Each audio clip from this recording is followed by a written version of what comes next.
ఈ వికారాబాద్ జిల్లా ప్రాంతంలో రంగారెడ్డి జిల్లా ప్రాంతంలో ఉన్న ప్రజలకు ప్రభుత్వ పరంగా మేము ఇచ్చినటువంటి హామీ మేరకు జియో 111 ఎత్తేస్తూ క్యాబినెట్ డిసైడ్ చేసింది. అయితే దాని మీద చీఫ్ సెక్రటరీ గారి ఆధ్వర్యంలో కమిటీ చేసినాము. పొల్యూషన్ బోర్డు, ఈ పర్యావరణానికి సంబంధించి అటవీ శాఖ ఇతరులందరినీ కలిపి ఎట్టి పరిస్థితులలో మూసీ నది, ఈసా నది మరియు ఆ రెండు జలాశయాలు కలుషితం కాకుండా ఏ పద్ధతిలో దానికి పెట్టానో గ్రీన్ జోన్స్ కూడా డిక్లేర్ చేస్తూ మాస్టర్ ప్లాన్ కూడా ఇంప్లిమెంట్ చేస్తూ ఆ జియో ఇంప్లిమెంట్ చేయాలని చెప్పి ఆదేశం ఇచ్చినాం. బహుశా కొద్ది రోజులలో చీఫ్ సెక్రటరీ గారు వాళ్ళందరూ సమావేశమై దానికి సంబంధించినటువంటి ఉత్తర్వులు జారీ అవుతాయి. ఇది అక్కడ ప్రాంత ప్రజలకు ఒక మంచి శుభవార్త. తర్వాత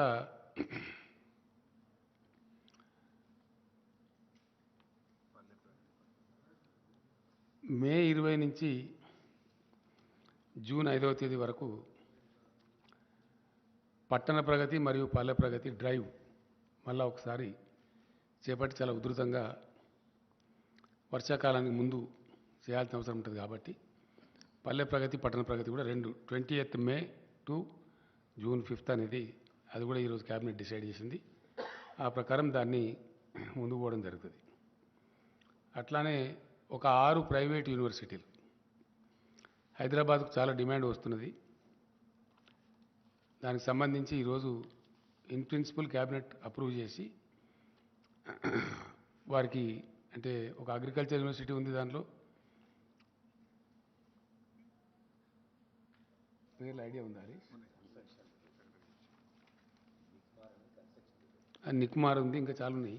అమిటీ ఉంది, CII confederation of Indian industry అని చెప్పి వాళ్ళు అది ఉంది, చాలా టాప్ ఇది ఉంది. గురునానక్ ఒకటి ఉంది, ఇంకోటి ఎంఎన్ఆర్ అని ఒకటి ఉంది. ఇవే కదా వచ్చినాయి కదా కరెక్ట్ పేర్లు. ఏమంటారు? Kaveri agriculture university. 5 ఏమో ఇవి. సంబంధిత మంత్రులే ఉత్తర్వులు జారీ చేయాలని చెప్పి కూడా క్యాబినెట్ అంటే వాళ్ళకు ఉండే గైడ్ లైన్స్, విధి విధానాలు, వాళ్ళ అప్లికేషన్ ఫార్మాట్స్ అన్ని కరెక్ట్గా చూసి ఏ పద్ధతిలో ఇవ్వనో ఆ పద్ధతిలో వాళ్ళకి ఇవ్వమని చెప్పి కాన్ఫెడరేషన్ ఆఫ్ ఇండియన్ ఇండస్ట్రీ అట్లనే పెడతారు వాళ్ళు. దాని సంగతి అట్లాంటి కోర్సెస్ అంటే వాళ్ళు జిఎంఆర్తో ఏదో టైప్లో ఉన్నారు, అక్కడ ఏరో సిటీలో అక్కడనే పెడతారు అన్నట్టు. కావేరీ అంటే 2-3 సీడ్ కంపెనీలు అంటున్నాయి. అవి గంగా కావేరీ అని ఒకటి ఉంది, కావేరీ అని ఒకటి ఉంది, వాళ్ళందరూ కలిసి అది పెట్టుకుంటారు. తర్వాత ఫార్మా యూనివర్సిటీ ఇమీడియట్గా ఫోర్స్లోకి తీసుకొని రావాలని, అది ప్రపంచంలోనే మొట్టమొదటిది కాబట్టి దానికి మొన్న ఇటీవల ఇండస్ట్రీస్ మినిస్టర్ తిరిగినప్పుడు కూడా అమెరికన్ కంపెనీస్ చాలా కూడా ముందుకు వచ్చినాయి దానిలో పార్ట్నర్షిప్ చేయడానికి, ఆ టెక్నికల్ నోహా అదంతా కూడా తీసుకోవడానికి చెప్పినాం. దేశంలోనే మొదటిసారిగా సివిల్ అవియేషన్ ప్రపంచవ్యాప్తంగా బాగా పెరుగుతూ ఉంది. ఇప్పుడు మన దగ్గర కూడా చాలా పెద్ద ఎత్తున పెరుగుతూ ఉంది. Now Hyderabad airport is the 4th largest airport in India. కోల్కతాను, మద్రాసును రెండింటిని, చెన్నైని రెండింటిని పక్కకు జరిపేసి number 1 is Delhi, number 2 is Mumbai, number 3 Bengaluru, number 4 Hyderabad. We're the 4th largest.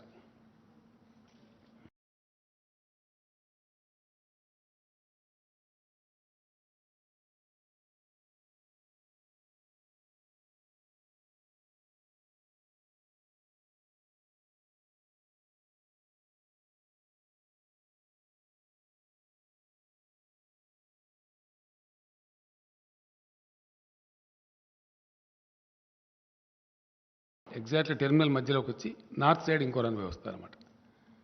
So అది కూడా హైదరాబాద్ ఎయిర్పోర్ట్లో 2nd రన్వే పనులు స్టార్ట్ అవుతాయి. ప్లస్ 4th లార్జెస్ట్ ఎయిర్పోర్ట్ కింద వచ్చినాం కాబట్టి సివిల్ అవియేషన్ కోర్సెస్లో, సివిల్ అవియేషన్లో ప్రపంచవ్యాప్తంగా చాలా పెద్ద ఇండస్ట్రీ అవుతున్నది కాబట్టి దాన్ని బ్రహ్మాండంగా ముందుకు తీసుకుని పోమని చెప్పినాం. ఇది పాతదే కదా శ్రీనివాస్ గౌడ్ గారి ఓల్డ్ అది అయిపోయింది. తర్వాత ఇంకో మెయిన్ డిసిషన్ ఈ యూనివర్సిటీలలో నియామకాలు అన్నీ కలిపి దాదాపుగా ఒక 3,500 పైచీలకు ఉన్నట్టున్నాయి. ఇది ఎవరికి వాళ్ళే చేయడంలో అక్కడ కొన్ని రకాల ఇబ్బందులు, కొన్ని ఆరోపణలు అవన్నీ కూడా వస్తూ ఉన్నాయి. వేరే రాష్ట్రాలు పరిశీలించినప్పుడు ఒక కామన్ బోర్డు విద్యాశాఖ ఆధ్వర్యంలో పెట్టి రిక్రూట్మెంట్ చేసి ఏ యూనివర్సిటీలో టీచింగ్ నాన్ టీచింగ్ సిబ్బంది ఎంత అవసరమో తెప్పించుకొని ఆ ప్రకారం ఫుల్ఫిల్ చేస్తారు. పబ్లిక్ సర్వీస్ కమిషన్ ద్వారా కానీ ఇతర మెకానిజం కానీ ట్రాన్స్పరెంట్గా పారదర్శకంగా చేసి ఆ రిక్రూటెడ్ స్టాఫ్ను వాళ్ళకు అలాట్ చేసేస్తారు. ఆ రకంగా అది కూడా ఇబ్బంది లేకుండా జరిగిపోతుంది. దాని తదనంతరం సమైక్య రాష్ట్రంలో అత్యంత బాధాకరంగా నలిగిపోయి చితికిపోయినటువంటి రంగం మన వ్యవసాయ రంగం. పూర్తి స్థాయిలో మైనర్ ఇరిగేషన్ వ్యవస్థ అంతా ధ్వంసం చేయబడి ప్రాజెక్టులు దశాబ్దాల తరబడి పెండింగ్ పెట్టి తెలంగాణ కోసం చేపట్టబడిన అనేక ప్రాజెక్టులు అబాండన్ చేసి అనేక రకాలుగా విధ్వంసం చేయడం ద్వారా తెలంగాణ రైతాంగానికి అప్పుడు భూగర్భ జలాలే దిక్కైంది. కరువులు కాటకాలు అనేక ఇతరత్ర దీనివల్ల తెలంగాణ గ్రామీణ ముఖ చిత్రం మొత్తం చెల్లాచెదురైపోయి రైతుల ఆత్మహత్యలు కూడా చాలా భయంకరంగా జరిగినాయి. ఆకలి చావులు కూడా చాలా జరిగినాయి. సరే, అనేక దశాబ్దాల పోరాటం తర్వాత సాధించుకోబడ్డ తెలంగాణ రాష్ట్రంలో తెలంగాణ గ్రామీణ ఆర్థిక పరిపుష్టి కోసం చాలా పకడ్బందీ ప్రణాళికతోని టీఆర్ఎస్ ప్రభుత్వం అనేక కార్యక్రమాలు తీసుకున్నది. అందులో భాగంగా వ్యవసాయంలో అద్భుతమైన ఫలితాలు సాధించే దిశగా అనేక ఉద్దీపనలు ఆ రంగానికి ప్రభుత్వం సమకూర్చడం జరిగింది. ఆ ఉద్దీపనలలో భాగంగా గతంలో ఏంటంటే 2 సమస్యలు బాగా పట్టి పీడించేటి రైతాంగాన్ని. ఒకటి నీళ్ల సమస్య, ప్రాజెక్టులు కాకపోవడం, కాలువల ద్వారా నీళ్లు రాకపోవడం, కరువు కాటకాలు సంభవించడం ఒక భాగం. రెండవ భాగం ఆ ఉన్న కొద్దిపాటి 600 నుంచి 900 ఫీట్ల లోతులోకి వెళ్ళి తీసుకునే భూగర్భ జలాలు కూడా కొద్దిపాటి అందుబాటులో ఉన్నా అవి తీసుకోవడానికి అవసరమైన కరెంటు చాలా అస్తవ్యస్తంగా ఉండి వందలు వేల సంఖ్యలో ప్రతిరోజు మూటలు కాలిపోవడం, తద్వారా రైతులు నష్టపోవడం, ఆ కరెంటు కోతల వల్ల వరి పంటలు ఎండిపోవడం, ఇట్లాంటి అనేక చాలా బాధాకరమైన దృశ్యాలు మనం కళ్ళారా చూసినాం. చాలా పెద్ద, అసలు సమ్మర్ వచ్చిందంటేనే ఒక భయోత్పాతమైన పరిస్థితి. రైతాంగం ఇప్పుడు కూడా అరిచేతిలో ప్రాణం పెట్టుకొని బతికే పరిస్థితులలో చాలా దీనావస్థలో ఉంది. అందువలన వ్యవసాయం చాలా ఘోరాతి ఘోరమైన పరిస్థితికి లోనైంది. దాన్ని తిరిగి పునరుజ్జీవింపజేయడానికి first step was taken by the government was mission Kakatiya. చాలా అద్భుతమైన ఫలితాన్ని ఇచ్చింది అది, చాలా చాలా అద్భుతమైన ఫలితాన్ని. అది సాంకేతికంగా భూగర్భ జలశాఖ, కేంద్ర జలవనరుల శాఖ వాళ్ళ నివేదికల్లో వెల్లడించారు. ఇండియాలో అత్యధికంగా భూగర్భ జలాలు పెంచిన రాష్ట్రం ఏది అంటే తెలంగాణ అని చెప్పడం జరిగింది.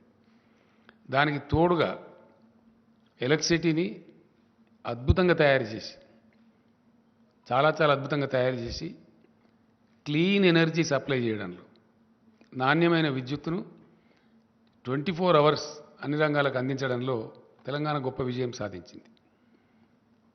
ఇంకా ఇప్పుడు మనకు రాబోయే రోజులలో యాదాద్రి 4000 మెగావాట్స్, ఎన్టీపీసీ కన్స్ట్రక్ట్ చేసినటువంటి 1600 మెగావాట్లు ఇయర్ 23లో మనకు అందుబాటులో రాబోతూ ఉంది. అండ్ ఇంకొక 5600 మెగావాట్స్ ఆఫ్ థర్మల్ పవర్ మనకు నెక్స్ట్ ఇయర్లో, ఇయర్ 23లో, 23 ఎండింగ్ అంటున్నారు వాళ్ళు, కొద్దిగా స్పీడ్ చేయమన్నాం కాబట్టి ఇంకో 5600 మెగావాట్లు కూడా మనకు యాడ్ కాబోతుంది. ఆ రకంగా విద్యుత్ పంపిణీ విధానంలో ఉండేటువంటి ఆ యొక్క అసమతుల విధానాన్ని సమతులం చేసి, అంటే డిస్ప్రపోర్షనేట్ సిస్టమ్ అంతా కూడా ప్రపోర్షనేట్ చేసి చాలా చక్కగా నాణ్యమైన విద్యుత్తు, కోతలు లేకుండా, లో వోల్టేజ్ లేకుండా అందించడం వల్ల కూడా గణనీయంగా వ్యవసాయ ఉత్పత్తులు పెరిగిపోయినాయి. చాలా పెద్ద ఎత్తున రైతు ఆ షీట్ ఏది అది విలేకరులకు ఏంది కదా,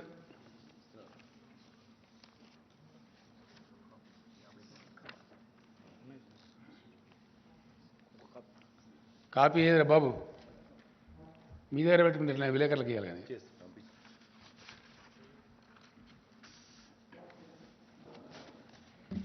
మన కోసం కాదు కదా, వాళ్ళ కన్సంప్షన్ కోసం ప్రింట్ చేసి మీరు. సో అట్లా జరిగింది. జరగడం ద్వారా ఏమైంది, చాలా అద్భుతమైనటువంటి వ్యవసాయ విస్తరణ జరిగింది. అద్భుతంగా రైతులు పంటలు పండిస్తున్నారు. గొప్ప పంటలకు ఆలవాలంగా తెలంగాణ తయారైంది. దానిలో ఉన్న పథకాలు నేను చరిత్ర చరవడం చేయను, కానీ పాసింగ్ రిమార్క్ చెప్పాలా. ఒకటి, ఆన్ గోయింగ్ పెండింగ్ ప్రాజెక్టులను సత్వరం పూర్తి చేయటం. 2, మిషన్ కాకతీయ వార్పుడ్ బేసిస్లో ప్రపంచమే అబ్బురపడే విధంగా ఈవెన్ యుఎన్ఓ కూడా ప్రశంసలు వచ్చినాయి. ఆ రకంగా మిషన్ కాకతీయ కంప్లీట్ కావటం.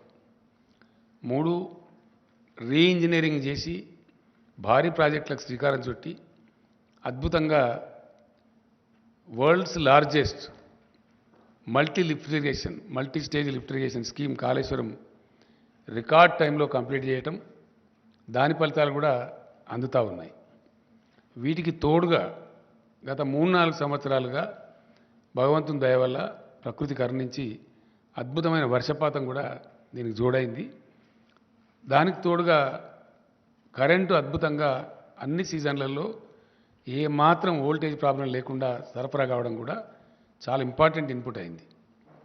వీటికి తోడు ప్రభుత్వం ఇచ్చిన ఉద్దీపనలు ఏవైతున్నాయో ఇండియాలో కాదు ప్రపంచంలో కూడా ఇక్కడ ఇవ్వరు.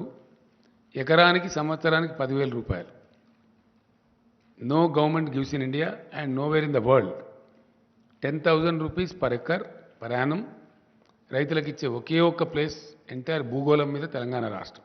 ఇండియాలో కాదు, భూగోళం మీద డైరెక్ట్ బెనిఫిట్. ఏ మాత్రం దానిలో మధ్యలో దళారు లేకుండా పైరవీలు లేకుండా ఇవ్వటం. రైతులకు 24 గంటలు ఉచిత విద్యుత్ ఇవ్వడం. రైతులకు ఉచితంగానే నీటి సరఫరా చేయడం. గతంలో ఉన్న నీటి తీరువ బకాయిలు సుమారు 500 కోట్లు రద్దు చేయడం కాకుండా కొత్తగా ₹1 కూడా తీసుకోకుండా ప్రాజెక్టుల ద్వారా, ఇది కూడా ఎక్కడ ఇయ్యరండి ఇండియాలో, నోవేర్. మన చుట్టూ ఉండే 4 రాష్ట్రాలు కూడా ఏ రాష్ట్రంలో ఇవ్వరు, భారతదేశంలో ఇవ్వరు. ప్రధానమంత్రి గారి రాష్ట్రం గుజరాత్లో కూడా ఇవ్వరు. Nowhere in India. Only Telangana which supplies water, surface water కూడా వితౌట్ వాటర్ సెస్ ఇవ్వటం. తర్వాత రైతులు చనిపోతే వయసుతో నిమిత్తం లేకుండా, చనిపోయిన కారణంతో నిమిత్తం లేకుండా వాళ్ళకు అద్భుతంగా ప్రభుత్వమే మొత్తం ప్రీమియంస్ చెల్లించి 8 రోజులు దాటకుండా వాళ్ళకు రైతు బీమా సౌకర్యం కల్పించడం. ఇట్లాంటి వాటి వల్ల చాలా అద్భుతంగా రైతులు పంటలు పండించారు. కరోనాకు సందర్భంలో చెలరేగినటువంటి ఆ మరణాలు, భయోత్పాతం, ఒకటే చోటకు రైతులంతా వచ్చి మార్కెట్లలో రోజుల తరబడి గంటల తరబడి ఉంటే వ్యాధి ప్రబలుతున్న ఉద్దేశంతో never before in the Indian history, ఇప్పుడు కూడా లేదు, ఎప్పుడూ లేదు, నెవర్ అండ్ ఎవర్ 7,000 పైచిలకు కొనుగోలు కేంద్రాలు ఏ గ్రామానికి ఆ గ్రామంలో పెట్టి nowhere in India this is. Telangana సైజుతో కంపేర్ చేస్తే చాలా ఎక్కువ. ఏ ఊరికి ఆ ఊర్లోనే కొనుగోలు కేంద్రాలు ప్రప్రథమంగా పెట్టి ఎంటైర్ అడ్మినిస్ట్రేషన్ గేరప్ చేసి ధాన్యం కొనుగోలు చేసి, ఆ కొనుగోలు చేస్తే కూడా వారానికో 10 రోజులకో నెలకో అన్నట్టు కాకుండా జస్ట్ వితిన్ 3-4 డేస్ అది కూడా డైరెక్ట్గా బ్యాంక్ అకౌంట్లోకి, రైతు అకౌంట్లోకి ఇక్కడి నుంచే డబ్బులు పంపించడం. మధ్యలో జిల్లా నుంచో మండలం నుంచో ఇంకో డిపార్ట్మెంట్ నుంచో కాకుండా finance department civil supplies corporation ద్వారా రూట్ చేసి డైరెక్ట్గా రాష్ట్ర ప్రభుత్వం వారి ఖాతాల్లో వేయడం చాలా చాలా చాలా సానుకూలమైనటువంటి ఒక పవనం వీచింది. దాంతో పంటలు పండడం కోసం ఇచ్చే డబ్బులు కానీ, కరెంటు కానీ, నీళ్లు కానీ, ఇతర ప్రోత్సాహాలు కానీ కల్తీ లేని విత్తనాలు అందించే ప్రయత్నాలు కానీ, కల్తీ మీద first state in India to bring PD act కానీ, వీటన్నిటి వల్ల అద్భుతంగా వచ్చింది. దాంతోపాటు కొనుగోళ్ళు ఎక్కడికక్కడనే జరిగి 3వ రోజుకు 4వ రోజుకి వారి బ్యాంకులోకి క్లీన్గా డబ్బులు రావడం, అకౌంట్లో జమ కావడం ఎక్కడ ఉండదండి ఇండియా మొత్తంలో. ఏ స్టేట్లో కూడా ఉండదు, అసలే ఉండదు, ఉండదు కాక ఉండదు. ఆ విధంగా జరగడం వల్ల వీటన్నిటి సమాహారంగా రైతులు అద్భుతంగా ధాన్యం పండిస్తూ ఉన్నారు. అయితే ఇంకా చాలా ఉన్నాయి.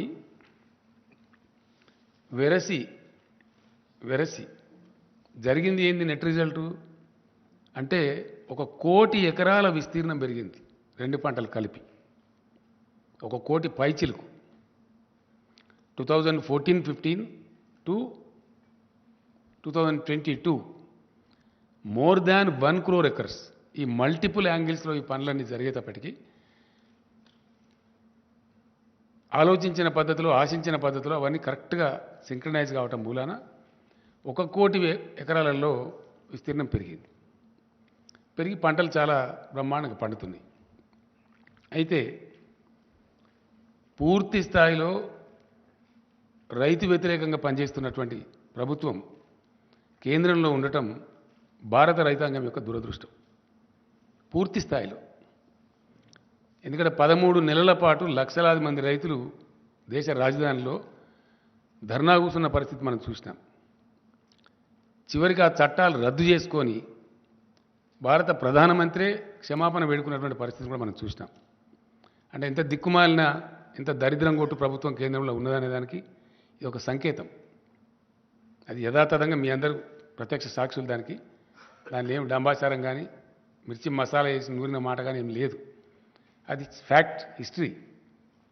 ఏది 13 నెలల పాటు నిరంతరంగా రైతులు ఉద్యమించటం దేశ రాజధానిలో, వాళ్ళని అనేక రకాలుగా తూలనాడి, వాళ్ళని ఖాళిస్తాన్ ఉగ్రవాదులని, ఇంకోటని ఆందోళన జీవులని అవమానపరిచి, ఇన్సల్ట్ చేసి ఫైనల్గా ప్రధానమంత్రి క్షమాపణ చెప్పి ఆ చట్టాలు వాపసు తీసుకున్న పరిస్థితులు మనం చూసినాం. అట్లానే ఈరోజు వ్యవసాయ రంగాన్ని మొత్తం కార్పొరేట్లకు అప్పగించాలని ఒక బలమైన కుట్ర కేంద్రం చేస్తూ ఉంది. అంటే రైతులు వాళ్ళ భూములన్నీ కార్పొరేట్ కంపెనీలకు అప్పగించాలి, దానిలోనే జీతకాలుగా పనిచేయాలి. ఇది అల్టిమేట్ కుట్ర. దాన్ని దృష్టిలో పెట్టుకొని వ్యవసాయ రంగాన్ని కుదేలు చేయాలని చెప్పి అనేక దుర్మార్గాలు చేస్తూ ఉన్నారు. మేము డిమాండ్ చేసినాం, గ్రామీణ ఉపాధి హామీ పథకాన్ని వ్యవసాయానికి అనుసంధానం చేయండి అంటే చెయ్యరు. ఆ కూలీలంతా వస్తారు, చౌకగా వస్తారు, రైతులకు లాభసాటిగా ఉంటుంది, ఏ ఊరికి ఆ ఊరిలో పని దొరుకుతుంది, ప్రతి ఊళ్ళో వ్యవసాయం ఉంటుంది కాబట్టి అంటే అది చెయ్యరు. 2 ఆ మేనిఫెస్టోలో పెడతారు కానీ అమలు చేయరు. వాళ్ళ ఎన్నికల హామీలో పెట్టినరు కానీ అమలు చేయరు. 2 ఎరువుల మీద ధరలు పెంచిండ్రు.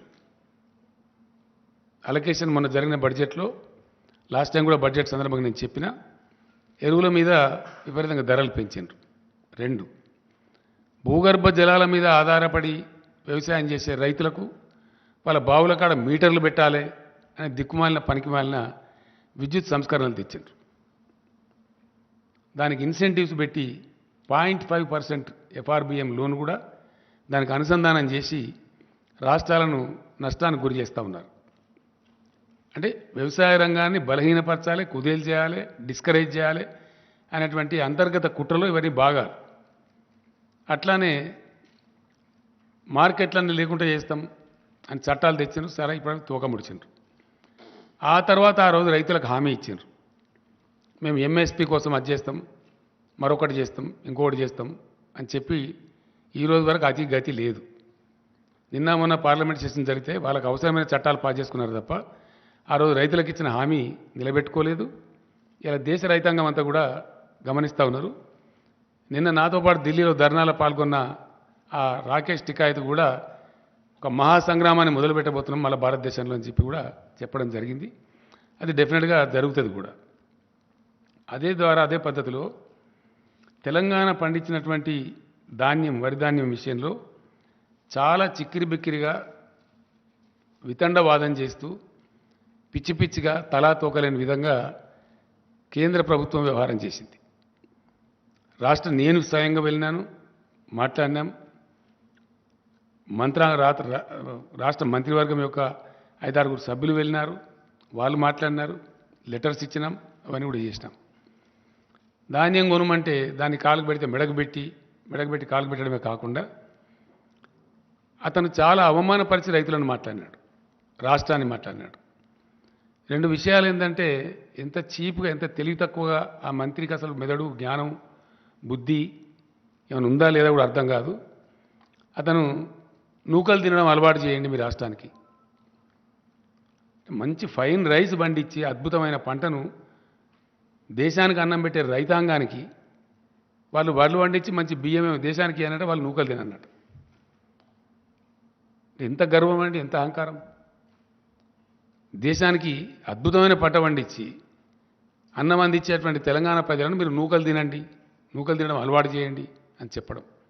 ఇంకోటి, నేను పోయినప్పుడు ఆయన అన్నాడు, క్యా చమత్కార్ కర్ దియా భాయ్ తెలంగాణ, క్యా చమత్కార్ హో గయా అనేది ఒకటి. రెండవది ఇంకోటి, అతి తెలివి తక్కువగా, అంటే వాళ్ళకి తెలివి తక్కువ ఉండి ఇతరులకు కూడా తెలివి తక్కువ ఉన్నది అనుకుంటారు అన్నట్టు. అది చరిత్ర ఇడ. Yes, definitely. ప్రాబ్లమ్ ఈజ్ వాళ్ళకున్న వీక్నెస్, వాళ్ళకున్న తెలివి తక్కువతనం, వాళ్ళ సోమరిపోతనము, వాళ్ళ పరిపాలన సామర్థ్యం లేని అవివేకము అందరికీ కూడా ఉన్నాయని అనుకుంటారు అన్నట్టు. వాళ్ళకి ఆ స్థాయి లేదు. ఇప్పుడు తెలంగాణకు ఉన్న స్థాయి కేంద్రానికి లేదు. లేక పర్ఫార్మ్ చేయలేక, చేతగాక, పరిపాలన చేతగాక వాళ్ళు సాధించలేని గమ్యాలు, లక్ష్యాలు తెలంగాణ సాధిస్తే దాన్ని జీర్ణించుకోలేక క్యా చమత్కారోగా. ఇప్పుడు మీకు ఇచ్చిన షీట్లో ఉన్నది చమత్కారం ఏందో, మీకు ఇచ్చిన షీట్లో క్లియర్గా ఉంది. వీళ్ళు ఎంత అంటే 36 లక్షలు తెలంగాణలో వరి సాగు అయితే యాసంగిలో ఒక్క పంటలో, మొత్తం దేశంలో సాగైంది ఎంత? ఏ రాష్ట్రంలో సాగైంది ఎంత? మన దానిలో సగం కూడా ఏ రాష్ట్రంలో సాగాలి. అట్లీస్ట్ మన దానిలో 50% కూడా ఏ రాష్ట్రంలో సాధ్యం కాలే. That is what is the Chamatkar of Telangana. ఇది అర్థం కాక, తెలివి లేక చెప్పచ్చు కదా, మాకు శాత కాదు, మేము దద్దమ్మలము, ఏదో గెలిచిన మతం పేరు మీద, మన పేరు మీద గెలిచే అధికారం చేస్తున్నాం, కానీ మాకు శాత కాదని చెప్పచ్చు కదా. అది చెప్పకుండా వాళ్ళ యొక్క అసమర్థతను ఇతరుల మీద నెట్టివేసే విధంగా క్యా చమత్కార్ హోగయా అని ఒకటి మాట్లాడతారు. ఏ రాష్ట్రానికి లేని ప్రశ్న తెలంగాణకు ఎందుకు వస్తున్న సమస్య? ఎందుకు రాదు? ఎందుకే వస్తుంది. ఏ రాష్ట్రం అయినంత పంట మేము వేసినాం, తీసుకోమంటే నీకు శాతగాక ప్రతిసారి మెలికబెట్టి, తెలివి తక్కువ మెలికలు పెట్టి, ఫుడ్ సెక్యూరిటీ యాక్ట్ కింద ఉన్న బాధ్యతను విస్మరించి, yes, government of Telangana is avoiding. మేము ఎగుమతి చేయలేమని గత 3-4 సంవత్సరాలు అనేక వేల టన్నుల బాయిల్ రైస్ ఎగుమతి చేసి, ఎగుమతి చేయలేదని అబద్ధాలు చెప్పి అనేక రకాలుగా చేసిండ్రు. ఇలా ఏంది తేడా? దాని ఉన్నది ఏంది? బ్రహ్మ పదార్థం. దానిలో పేద బ్రహ్మ పదార్థం ఏమనుందా? ఏమున్నది దానిలో? నూకల శాతం ఎక్కువ అవుతుంది. యాసంగి వడ్లల్లో నూకల శాతం ఎక్కువ అవుతుంది. టెంపరేచర్స్ పెరుగుతాయి కాబట్టి, టెంపరేచర్ టైంలో పంట వస్తుంది కాబట్టి పెరుగుతుంది.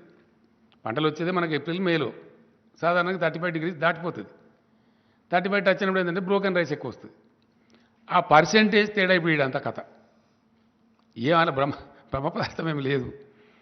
అదేందో కథ అని అనుకొని తెలివి తక్కువతనంతో ఏందది కథ అంటే ఏంటంటే 67 కిలోల బియ్యం వస్తుందండి మామూలు టైంలో పడితే. దానిలో సగం ఇప్పుడు వస్తుంది. 100 కిలోల వడ్లు పట్టినట్టయితే అదే వర్షాకాలంలో వడ్లకేమో 67 కిలోల బియ్యం వస్తుంది. యాసంగి ధాన్యానికి ఏమొస్తుంది? 34, 35 కిలోలు వస్తుంది. ఆ రాణి శాతం ఏదైతే ఉందో అది తేడా వస్తుంది. ఆ డబ్బు కేంద్రం భరించాలా? వాస్తవానికి ఎందుకు భరించాలా? దేనికోసం భరించాలా అంటే భారతదేశం యొక్క ఆహార భద్రత రాజ్యాంగ విహితంగా, రాజ్యాంగబద్ధంగా కేంద్ర ప్రభుత్వానికి అప్పచెప్పబడ్డది.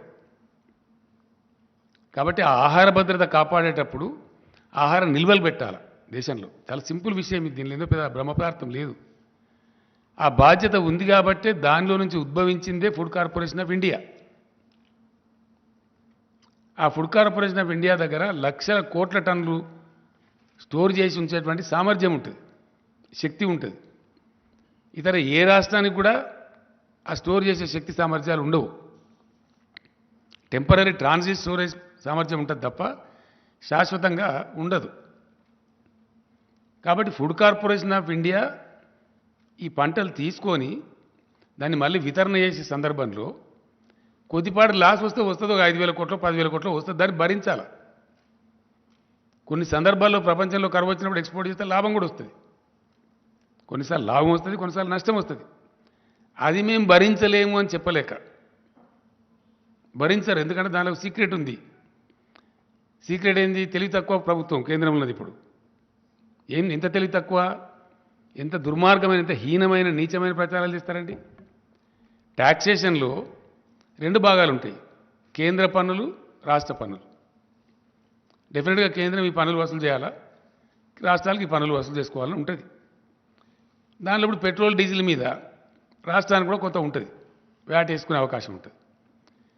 మేము వచ్చిన కాడ నుంచి గవర్నమెంట్ మేము పెంచలేదు, అది దించలేదు. ఆ వ్యాట్ ఉన్నంతనే ఉన్నది.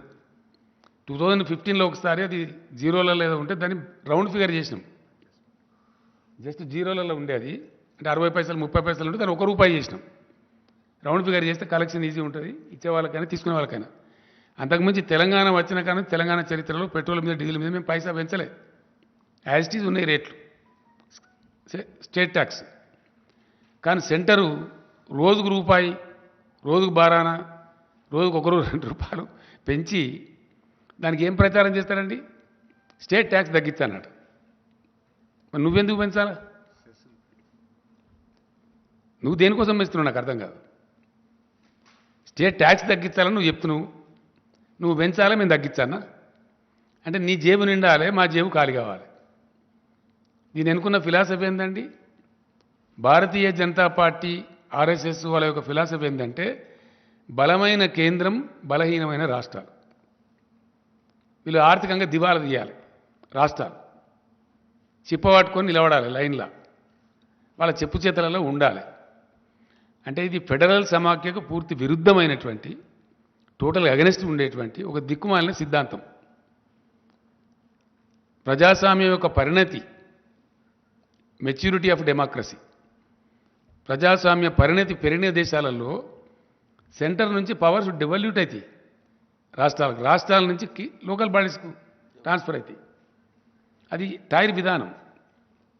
అధికారాలను రాష్ట్రాలకు ఇవ్వాల్సింది పోయి కాంకరెంట్ లిస్టు పేరు మీద మొత్తం రాష్ట్రాల అధికారాలు కబలిస్తూ బలమైన కేంద్రం, బలహీనమైన రాష్ట్రాలు అనే ఒక సిగ్గుమాలిన సిద్ధాంతం పట్టుకొని పనికిమాలిన యాంటీ ఫెడరల్ సిద్ధాంతం చుట్టూ వేలాడుతూ కొనసాగించే దుష్ప్రచారం ఏంది?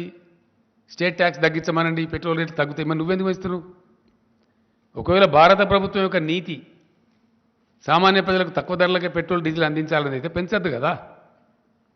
నువ్వు పెంచి రాష్ట్రాన్ని తగ్గించమని ఎట్లా అంటావు? నీకు ఏ నోరుతోనంటావు? నీ నోరా మోరా? What it is? నువ్వు పెంచకుండా ఉండి నువ్వు తగ్గించమంటే నువ్వు గొప్పను అవుతావు. నేను పెంచుతా, నువ్వు తగ్గియాల. ఇది నీతా? ఇటువంటి సిద్ధాంతంతో ఫుడ్ సెక్యూరిటీ బాధ్యత మీ మీద ఉండంగా కూడా దాని నుంచి తప్పించుకుంటూ, దాని నుంచి పారిపోతూ, వెన్ను చూపుతూ చేసే అరాకిరి ఏందండి? కిరికిరేంది? ఏమవుతుంది ఇప్పుడు? ఏదైతే 30% నూకలు వస్తాయో, 32%, 67 అయితే సగం వస్తాయి కదా, దాని మీద వచ్చే నష్టం భరించాలి. ఆ గ్యాప్, దానికి ఇంత గగ్గోలు పెట్టి గందరగోళం ఎత్తి కేంద్ర మంత్రులు ఎల్లయ్య మల్లయ్య, వాడేవాడో చెప్ప, వీడేవాడో రాను, ఇదా? ఇది ఒక గింత పెద్ద దేశాన్ని పరిపాలించే ప్రభుత్వం యొక్క నీతి? భారత రైతుల ఏడలు అవలంబించాల్సిన పద్ధతి ఇది. దీనికోసం మోరిల్లాగా నోర్లు పెట్టుకొని పచ్చి అబద్ధాలు మాట్లాడుతున్న మనకి తెలిసి ఆత్మవంచన చేసుకొని ఇన్ని అరుపులు, పెడబొబ్బలు, ఇన్ని కథల? ఎస్, యాజ్ ఎ స్టేట్ నీ బాధ్యతను గుర్తు చేయడం మా కర్తవ్యం. It is the duty of the government of India to maintain the buffer stocks in the interest of the food security of the country, which you are forgetting, which you are escaping, which you are running away. అది గుర్తు చేయడానికి as a స్టేట్గా మేము గడబడి చేస్తాం కదా, demand చేస్తాం కదా, అడిగినాం. Final నిన్న ఢిల్లీలో పోయి కూడా ఎక్స్పోజ్ చేసినాం. భారత ప్రజల ముందు, ఈ ప్రస్తుత భారత ప్రభుత్వాన్ని దోషిగా నిలబెట్టాలి. ఎస్. కాబట్టి ఆ ప్రయత్నం కోసం ఢిల్లీ పోయి కూడా నేను సఫిషియెంట్గా ఎక్స్పోజ్ చేసినాం 100%. అక్కడనే నేను నా ఉపన్యాసంలో కూడా చెప్పిన, నేను అడిగిన అక్కడ స్ట్రేట్గా సీరియస్ క్వశ్చన్ అడిగిన నేను, एक राज्य का छोटा सा डिफरेंस में दान खरीदने के लिए, तेलंगाना दान खरीदने के लिए क्या इतना बड़ा केंद्र सरकार के पास धन नहीं है या प्रधानमंत्री जी का मन नहीं है? ఏం లేదు, मन नहीं है. పెద్ద పెద్ద బడా బడా ఘరానా డకెయిట్ గాళ్ళు వేల కోట్లు ముంచుతారు ఒక్కొక్క బ్యాంకును. వాళ్ళని కాపాడుతుంది ప్రభుత్వం. నరేంద్ర మోడీ గారి ఘనత వహించిన ప్రభుత్వంలో అత్యధికంగా సాధించిన ప్రగతి ఏంటంటే బ్యాంకు దివాలాలు తీయించడం, వాళ్ళు సేఫ్గా పోయి లండన్లో ఉండడం. వాళ్ళని అరెస్ట్ చేయడానికి పోతే ఇదే కేంద్ర ప్రభుత్వ పెద్దలు ఫోన్లు చేసి వాళ్ళని వాపసు పిలిపియడం. అవన్నీ ఉన్నాయి, డాక్యుమెంట్స్ వచ్చినాయి, ప్రూఫ్స్ ఉన్నాయి. త్వరలోనే వీళ్ళ మొత్తం పాపాల పుట్ట బయట పెట్టబోతాం. ఎస్. ఏవైతే లండన్లో మంచిగా పిక్నిక్లు ఉన్నారో వీళ్ళ మిత్రులు, ఈ కార్పొరేట్ గద్దలు, వాళ్ళని అరెస్ట్ చేయడానికి సిబిఐ అధికారులు పోతే వాళ్ళని వాపసు పిలిపించారు. పిలిపించిన పేర్లు అవన్నీ ఉన్నాయి, త్వరలోనే బయట పెడతాం డాక్యుమెంట్స్. ఢిల్లీ రాజధానిలో పెడతాం. సో ఇవన్నీ చేసుకుంటూ వేల లక్షల కోట్ల రూపాయలు, ఎంతనండి ఇప్పటి వరకు 10.5 లక్షల కోట్ల రూపాయలు మాఫీలు చేశారు సావుకారులకు, సేట్లకు, బడా కంపెనీలకు, ఈ బ్యాంకుల మోసాలు చేసేటోళ్లకు. ఇప్పుడు తెలంగాణలో వచ్చే డిఫరెన్స్ ఏంది? ఒక 3,000 3,500 కోట్లు వస్తుంది యాసంగి ధాన్యం మొత్తం కొంటే. అంతేనా కమలాకర్? 3 నుంచి 3,500 కోట్లు వస్తుంది. ఒక 3,500 కోట్లు 60 లక్షల మంది రైతులకు సంబంధించి, ఒక రాష్ట్రానికి సంబంధించి భరించలేని కేంద్రం ఒకడే దొంగ 21,000 కోట్లు మోసం చేస్తాడు, ఒకడు 18,000 కోట్లు చేస్తాడు. వాళ్ళని మాత్రం ఏమన్నది నిక్షేపంగా ఉంటుంది. ఒక అదానీ గ్రూప్కి ఈ మధ్య 12,000 కోట్లు మాఫీ చేశారు. ఈ మధ్యన పేపర్లోనే వచ్చింది, మీరే రాసిన వార్తలు. అది శాతనవుతుంది. కానీ ఈ రైతుల కోసం ఒక 1,500 2,000 కోట్లు 3,000 కోట్లు పెట్టుమంటే అది శాత కాదు. దానికి వీరంగాలెత్తుడు, అరుపులు, పెడబొబ్బలు, కుట్రలు, అరాకిరి మాటలు, పనికిమాలిన దిక్కుమాలిన ఆరోపణలు, క్యా చమత్కారోగాయనుడు,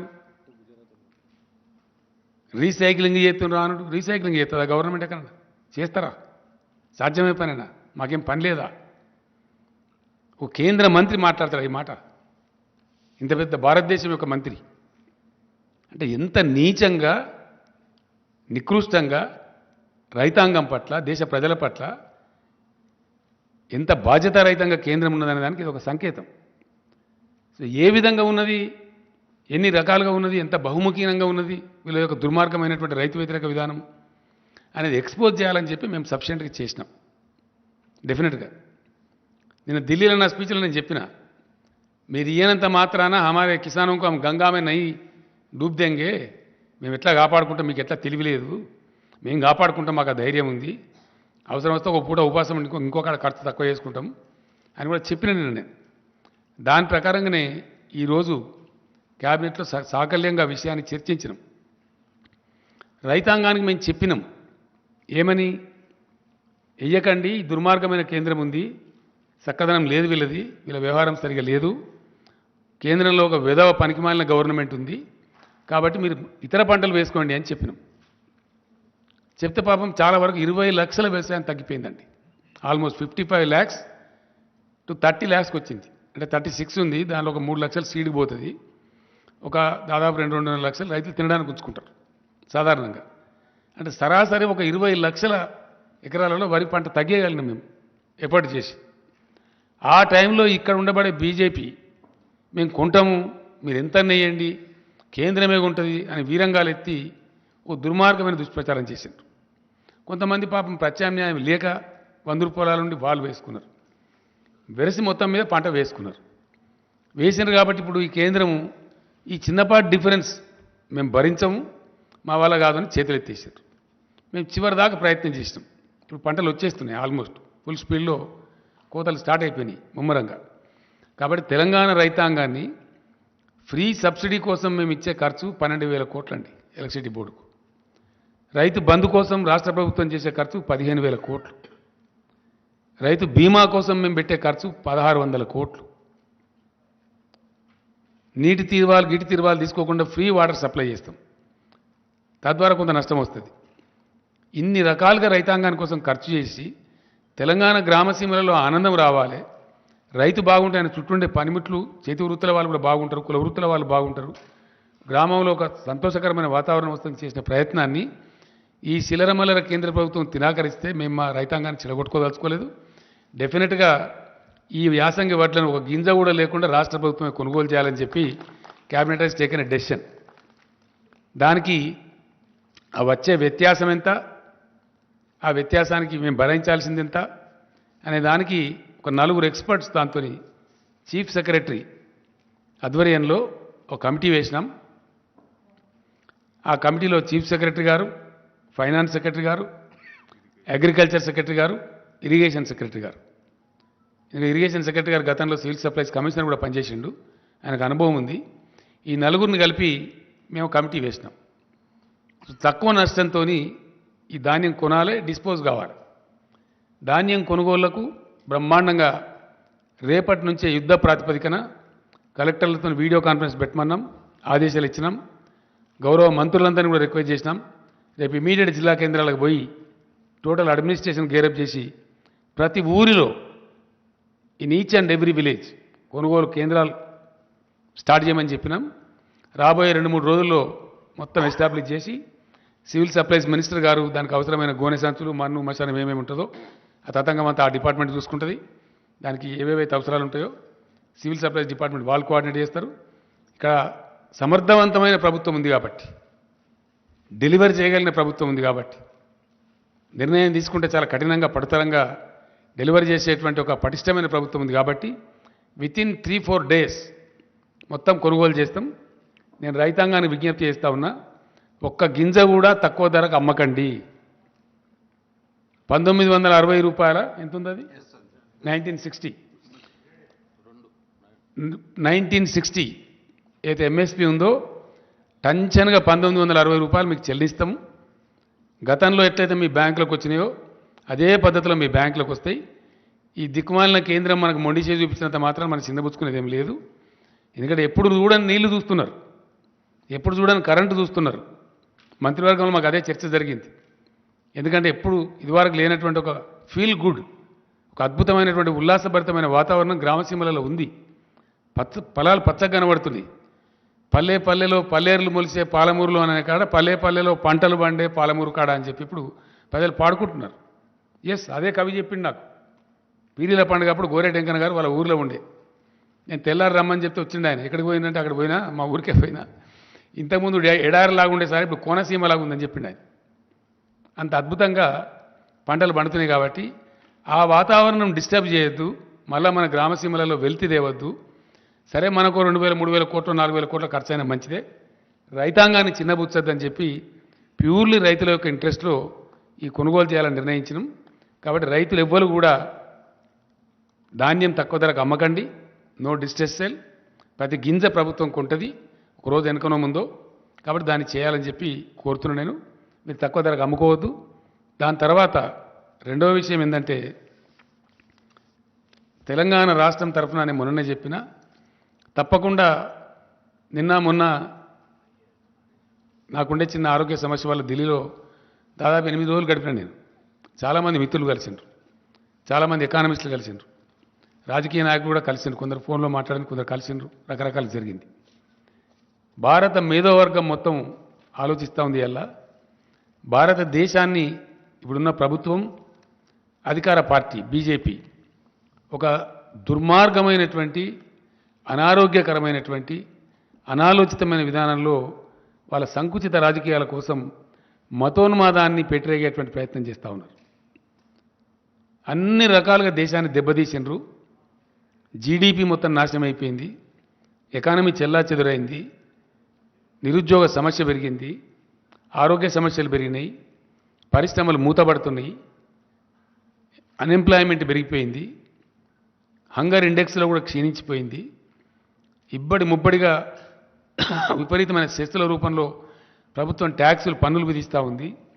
నిత్యావసరాల ధరలు పెంచుతూ ఉంది, సామాన్య ప్రజలు నడ్డి విరుస్తూ ఉంది. లెక్క లేకుండా అలక్ష్యంగా అన్ని పెంచడం, వాళ్ళకు ఒక అహంకారం తలకెక్కింది బాగా, నిష, అధికార నిష. ఏంది మేమన్నీ చేస్తాం, ఏదైనా రాగానే ఒకటి లో కాశ్మీరీ ఫైల్స్, లో పుల్వామా, లో తోక, లో తొండెం అని ఆ మత గజ్జికి సంబంధించినటువంటి ఒక చిల్లర షార్ట్కట్ మెథడ్లో ప్రజలను అప్పటికప్పుడు ఉద్వేగపరచడం, 10 ఓట్లు సంపాదించుకోవడం జరుగుతూ ఉంది. నిన్నకు నిన్న శ్రీరామనవమి పండుగ జరిగింది. శ్రీరామనవమి పండుగ భారతదేశం అంతా జరుపుతారు, ప్రతి గ్రామంలో జరుపుతారు, ప్రతి ఇంట్లో జరుపుతారు, అందరు పూజ చేసుకుంటారు. శ్రీరామనవమి నాడు ఇప్పుడు ఎన్నికలు రాబోయే రాష్ట్రాలలో ఏం జరుగుతూ ఉంది, ఎన్నికలు లేని రాష్ట్రాలలో ఏం జరుగుతూ ఉంది.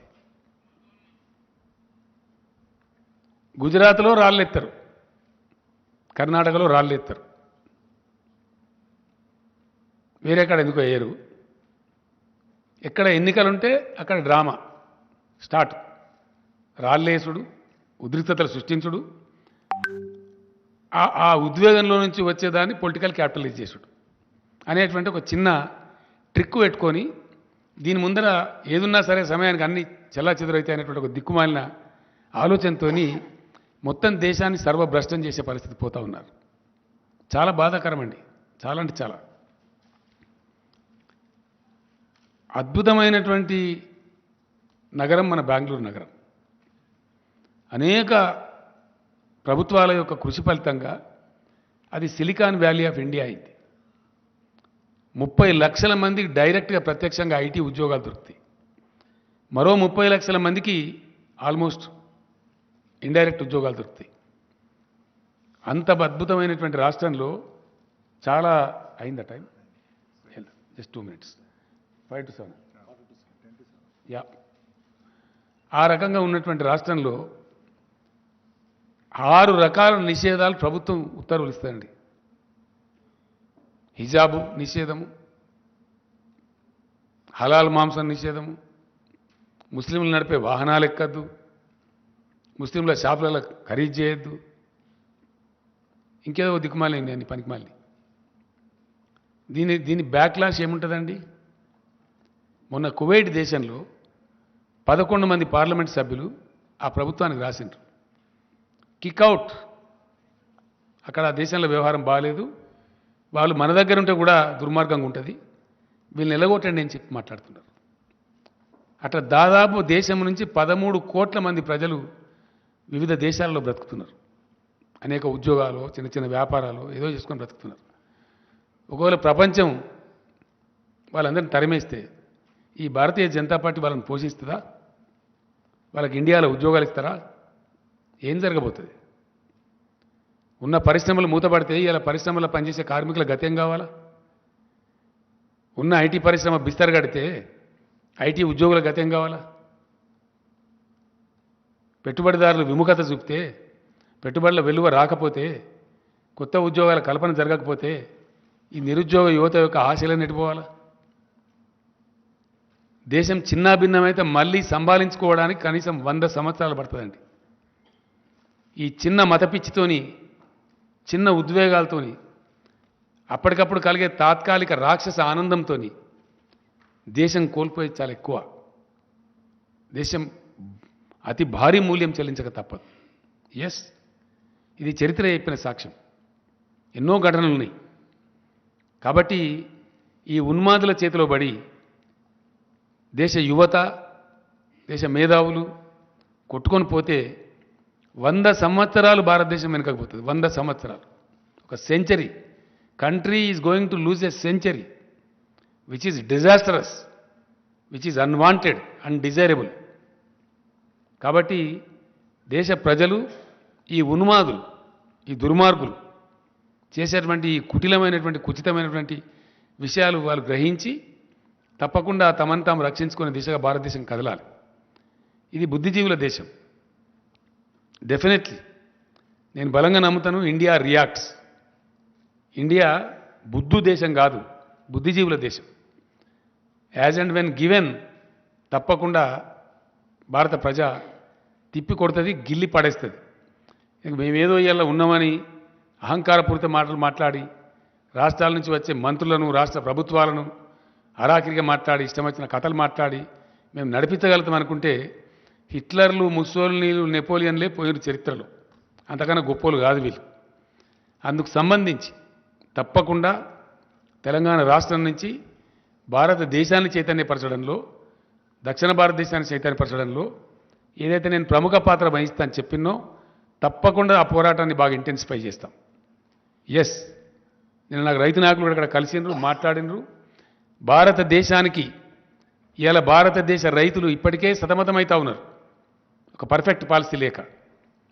ఆ రైతాంగానికి దిక్కు దివాణం లేకుండా అయిపోయింది. వాళ్ళని బికారులుగా చూస్తూ ఉంది ఈ ప్రభుత్వం, గతి లేని వాళ్ళుగా చూస్తూ ఉంది. ఏం చేస్తారు మమ్మల్ని అని అనుకుంటా ఉంది. ఏం చేసినారు? మీ మెడలే వంచి ప్రధానమంత్రితోనే క్షమాపణ చెప్పించారు. అది మర్చిపోవద్దు, జాగ్రత్త. ఇండియా రాజ్యాంగపరమైన రక్షణలు ఇస్తూ మినిమం సపోర్ట్ ప్రైజ్కు రాజ్యాంగ రక్షణ ఇస్తూ రైతుకు ఇంటిగ్రేటెడ్ న్యూ అగ్రికల్చర్ పాలసీ రావాలి ఈ భారతదేశంలో. ఒక integrated new agriculture policy of India రావాల్సిన అవసరం ఉంది. డెఫినెట్గా దాన్ని నేను పిలుస్తున్న ఎకానమిస్టులను కూడా చాలామందిని, అశోక్ గులాటి గారు కూడా వస్తామన్నారు, దాన్ని మొత్తం ఆ రైతు నాయకులు కూడా వస్తామన్నారు.